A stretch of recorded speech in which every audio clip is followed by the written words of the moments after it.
தம்மை நோக்கி கூப்பிடுகிற யாவருக்கும் கர்த்தர் என்ன செய்கிறாரா? சமீபமாக இருக்கிறார். அதாவது என்னென்னா, தம்மை நோக்கி கூப்பிடுகிற யாவருக்கும், உண்மையாய் நம்ம நோக்கி கூப்பிடுகிற யாவருக்கும் கர்த்தர் எப்படி இருக்கிறாரா? சமீபத்தில் இருக்கிறார். அன்பார்ந்தவர்களே, இந்த நாளிலே நாம் ஏன் கர்த்தரை நோக்கி கூப்பிட வேண்டும், ஏன் கர்த்தருக்கு நாம் துதி செலுத்தி விண்ணப்பத்தை வைக்க வேண்டும் என்று கேட்டால், இன்றைக்கி நம்ம உலகத்தில் வாழ்கிறதே அவருடைய கிருபையினால தான் நம்ம வாழ்ந்து கொண்டு இருக்கிறோம். எத்தனையோ நெருக்கம், எத்தனையோ நிந்தை, எத்தனையோ அவமானம், எத்தனையோ மரண போராட்டங்கள், நம்மளையே அழித்து கொள்ளக்கூடிய ஒரு சூழ்நிலை வேலை எத்தனையோ தடவை வந்தது. ஆனால் எல்லாவற்றிலும் இருந்து கர்த்தர் நம்ம என்ன செஞ்சிருக்கிறாரு? காப்பாற்றியிருக்கிறார். இந்த நாளிலே நம்முடைய தேவைகள் ஏராளம் இருக்கலாம்.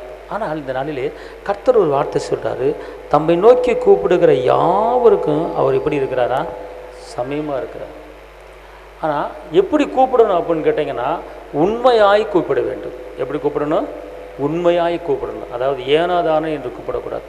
இவங்க ஜெபிக்க சொல்லிட்டாங்க, அவங்க ஜெபிக்க சொல்லிட்டாங்க, அவங்களுக்காக ஜெபிக்கிறேன், இவங்களுக்காக ஜெபிக்கிறேன், அவங்களுக்காக கூப்பிட்றேன், இவங்களுக்காக கூப்பிட்றேன் அல்ல.